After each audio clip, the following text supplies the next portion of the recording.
आज हम हिंदू धर्म के कई महान ग्रंथों में से एक श्रीमद् भगवद गीता में दिए गए लाइफ लेसन्स के बारे में बात करेंगे।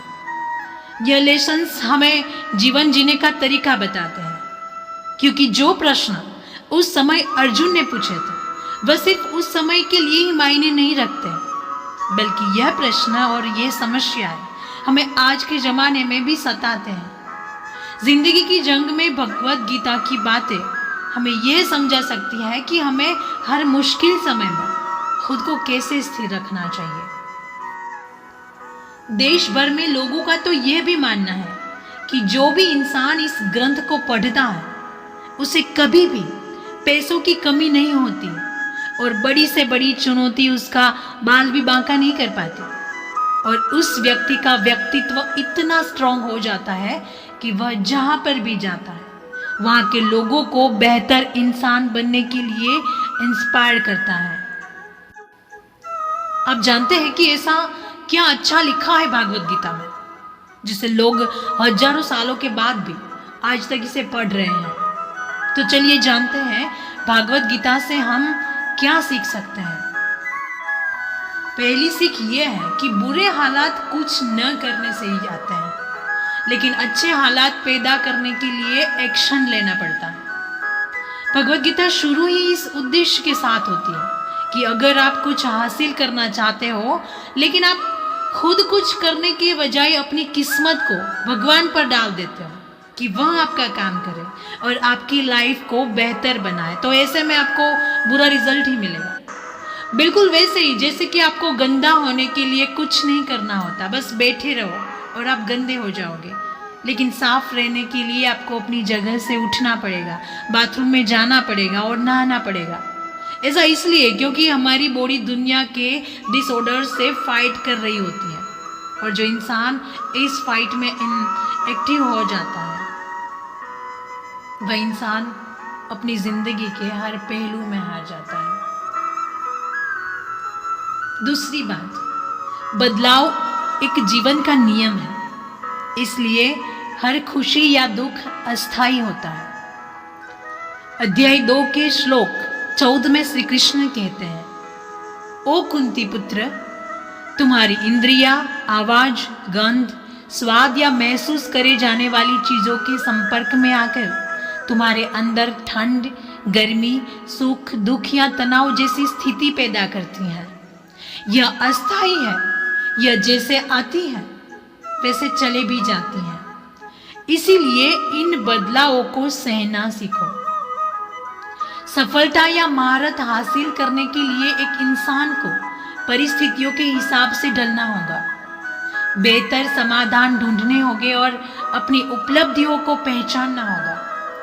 इसीलिए बदलाव को स्वीकार करो और हर परिस्थितियों में खुद को मजबूती से स्वीकार करना सीखो। तीसरी और महत्वपूर्ण बात, अपना ध्यान अपने काम पर रखो, उससे मिलने वाली फल पर नहीं।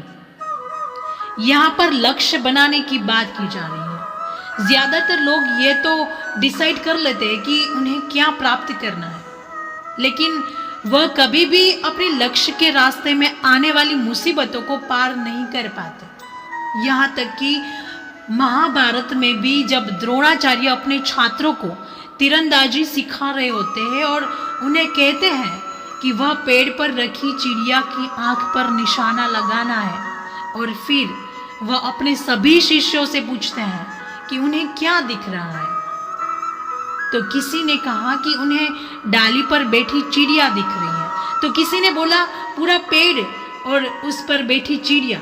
लेकिन जब अर्जुन से पूछा कि उन्हें क्या दिख रहा है, तो उन्होंने जवाब दिया कि उन्हें सिर्फ और सिर्फ चिड़िया की आंख दिखाई दे रही है, ना ही वह डाली जिस पर वह बैठी है, और ना ही चिड़िया का शरीर, और ना ही वह पेड़, सिर्फ और सिर्फ चिड़िया की आंख ही दिखाई दे रही है। और जब अर्जुन तीर चलाते हैं तो वह सीधा चिड़िया की आंख पर ही लगता है। बिल्कुल ऐसे ही हमें भी अपने लक्ष्य के रास्ते में बहुत सी मुसीबतें और रुकावटें मिलेगी और हमारे ध्यान को बिना उपयोगी चीजों की तरफ मोड़ेगी। इसीलिए अपना ध्यान किसी एक लक्ष्य पर इतना गहराई से लगाओ कि आपको बाकी कोई चीज दिखे ही ना। चौथी बात, आप वह बनते हो जो आप अपने आप को मानते हो। बिलीफ एक बहुत ही ताकतवर चीज है। यह एक बीमार इंसान को भी ठीक कर सकती है, एक दुखी इंसान को खुश कर सकती है और नाकामयाब इंसान को तरक्की भी दिला सकती है। हर इंसान पहले अपने दिमाग को यह बिलीव कराता है कि वह कुछ बड़ा करने के लायक है और उसके बाद ही उसमें वह लक्ष्य अचीव करने की हिम्मत आती है।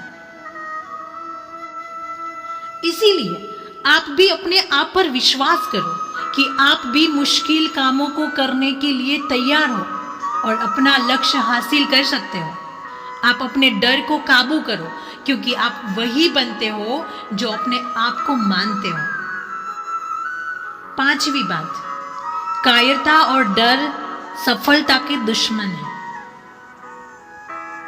डर हमारे सबसे पुराने इमोशंस में से एक है, जो हमें अपनी क्षमताओं पर शक करवाता है और यह तब बाहर आता है जब हम या तो किसी परिस्थिति को पूरी तरह से समझ नहीं पाते या फिर जब हम अपने इमोशंस को मैनेज नहीं करते। यह डर हमें कायर बनाता है और अपने लक्ष्य से भटकाता है। इसीलिए हमेशा बुद्धिमानी और नॉलेज का पीछा करो, क्योंकि यही दो चीज है जो हमें विपरीत परिस्थिति में बहुत ज्यादा सहायता। छठी महत्वपूर्ण बात, आपका दिमाग या तो आपको बर्बाद कर सकता है या तो आबाद कर सकता है। अध्याय 6 के श्लोक 5 में श्री कृष्ण कहते हैं, हर इंसान को अपने आप को अपने मन से ऊपर उठना चाहिए, वरना वह आगे बढ़ने की बजाय पीछे गिरते जाएगा। यह सच है कि मन हमारा सबसे अच्छा दोस्त भी बन सकता है और सबसे बुरा दुश्मन भी। अगर आप अपने मन के मालिक नहीं हो तो आप उसके गुलाम हो, और जो कि आपको धीरे धीरे बर्बाद कर देगा। इसी वजह से श्री कृष्ण हमें अपने अचेतन मन को जागरूक करने की बात करते हैं। सातवीं बात, अपने इमोशंस और दिमाग को मास्टर करने का सबसे पहला कदम हमारी इंद्रियों से शुरू होता है।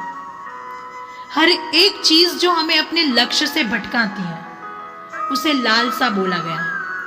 जैसे आपका लक्ष्य है कि आपको अपना मोटापा कम करके हेल्दी रहना है, लेकिन अगर आप हफ्ते में कई बार आइसक्रीम या चॉकलेट खा लेते हो तो आप उन चॉकलेट और आइसक्रीम के पीछे मिलने वाले टेस्ट के लालची हो चुके हो। या अगर आपका लक्ष्य है टेस्ट में अच्छे मार्क्स लाना, लेकिन आप बार बार सोशल मीडिया या अपना मोबाइल चेक करते रहते हो, आप उनके पीछे लस्ट करते रहते हो।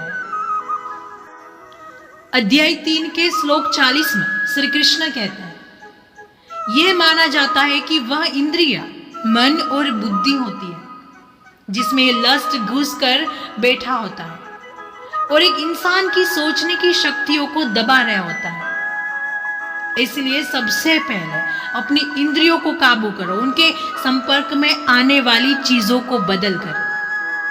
सीधी सी बात है, अगर आप अपने मुंह, कानों या दिमाग में गंदगी डालोगे तो बाहर भी गंदगी ही आएगी। 8वीं बात, रोज ध्यान करो। ध्यान की मदद से आप अपने अंदर का सारा डर, तनाव और चिंता, संदेह से सीधा छुटकारा पा सकते हैं। इसके साथ ही श्री कृष्ण अर्जुन को समझाते हैं कि मेडिटेशन आपको यह समझा सकता है कि आप अपने शरीर और ख्यालों से परे हो और आपके अंदर एक ऐसी चीज है जो कभी मर नहीं सकती। इसी सच को जानने के बाद आप खुद को अच्छे से जान लोगे। इससे आप दूसरों की एक्सपेक्टेशन से फ्री हो जाओगे और एक नई तरह की संतुष्टि हासिल करते हो। 9वीं और बहुत ही महत्वपूर्ण बात, अपना धर्म करते रहो। धर्म एक ऐसा शब्द है जो यह दर्शाता है कि कोई काम ऐसा है जो उस काम को करने वाले से भी बड़ा है। ज्यादातर लोग अपनी जिंदगी में जरूरत के समय एक्शन इसीलिए नहीं ले पाते क्योंकि वह एक्शन को अपने लाभ हानि के लिए देख रहे होते हैं। और यही कारण हमारे सपनों का है। हम सोचते हैं कि हम इतनी मेहनत करके कोई ऐसा काम करें जो दूसरों की लाइफ को बेहतर बनाए, लेकिन हम सिर्फ अपना ही काम करते हैं जितने में हमारा सपना पूरा हो। लेकिन यह सपने की भूख कभी ना बुझने वाली आग की तरह होती है। श्री कृष्ण कहते हैं कि पृथ्वी हम इंसानों की कर्म भूमि है और यहां हमें हमारे कर्मों से ही जाना है। इसीलिए कर्मों से दूर भागने की कोशिश मत करो।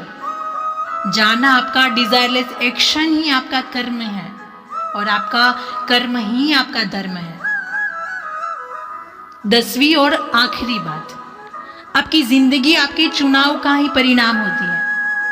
अध्याय 18 के श्लोक 63 में श्री कृष्ण कहते हैं कि अर्जुन, मैंने तुम्हें पूरी गीता का ज्ञान दे दिया है। तुम उस पर चिंतन करो और यह चुनाव करो कि तुम क्या करना चाहते हो। एक तरफ तुम्हारा धर्म है और दूसरी तरफ कायरता। अर्जुन की तरह हम भी कई बार विपरीत परिस्थितियों को पाते हैं। हालांकि कई लोग तो पैदा ही विपरीत परिस्थितियों में हुए होते हैं, लेकिन इसके बाद भी हमें अपनी किस्मत को चुनाव करने की आजादी है। हमारे पास वह शक्तियां हैं जो हमें विपरीत परिस्थितियों को बदलने की शक्ति देती हैं, क्योंकि हर इंसान अपने डिसीजन का ही परिणाम होता है। इसीलिए आप भी डिसाइड कर सकते हो कि आप अपनी लाइफ की डायरेक्शन को कहाँ मोड़ना चाहते हो, सफलता की तरफ या आप फिर आलस्य की तरफ।